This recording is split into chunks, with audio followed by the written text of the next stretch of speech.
So when we look at duties, it's fun to look at it in this way.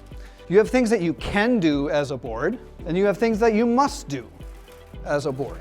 So what can you do? You can write rules and regulations. You can write policies. You can take on special projects, special initiatives, form committees. Those are the things that you can do to serve your community as a board. But then there's things that you must do. And what is that? We're going to go through those things very specifically, but you must collect dues. You must engage vendors to service the property, right? Those are the things via the governing documents and via state statute. Those are the things that you must do. So we're going to go through those things. I'll skip this slide because I go into more specifics. So I'm always a little apprehensive to go over this long list of things that you must do and can do because it's a lot.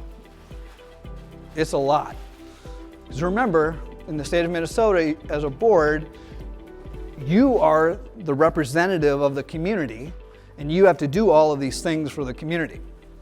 So I broke it into 4 buckets. So you got to set an operating budget. You have to create and maintain a reserve budget. You have to manage the day-to-day financials. You got to collect the dues. You got to pay vendors. You got to create financial reports. You have to file taxes. Maybe you have to do a review or an audit depending on your requirements. So you got to do all the financial stuff. And then there's the governance bucket. So you've got to know and understand your governing documents, which we're going to go through tonight. You need to know and understand state laws and federal laws and city ordinances. You can seek amendments to those documents. Then you have to enforce those governing documents. It's your responsibility and job as a board to enforce the governing documents. And then you can create a management of committees. Maybe you've got a committee that can help with those things. So those are the first 2 buckets. Anyone tired yet? So the next 2, property management. So it's your responsibility to enhance and maintain the common areas, the common elements and the limited common elements of your community. It's your responsibility to engage the contractors to service those things. You have to communicate with the homeowners and let them know what's going on. You're responsible for resale disclosures. So in the state of Minnesota,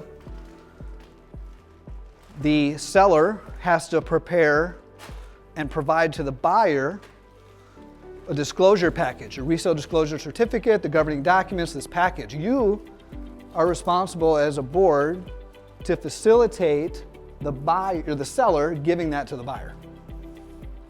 You got to establish a reserve schedule and a reserve study, depending on if you're under HOA or not, which we'll get to. But those are just a few things on the property management side that you're responsible for. And then you have to conduct the business, right? So you got to hold open and transparent meetings, which is a whole nother seminar. I think some of you I saw were here in January, and that's what we covered. You got to run an annual meeting. You got to maintain meeting minutes. You got to keep records of the association. You got to engage legal counsel. You got to do all that stuff. It's a lot, right? You hire a management company, right? That's 90% of these tasks we do for you. That's why you hire a management company. We can facilitate those things. The decisions are always yours as a board, but those responsibilities are still yours.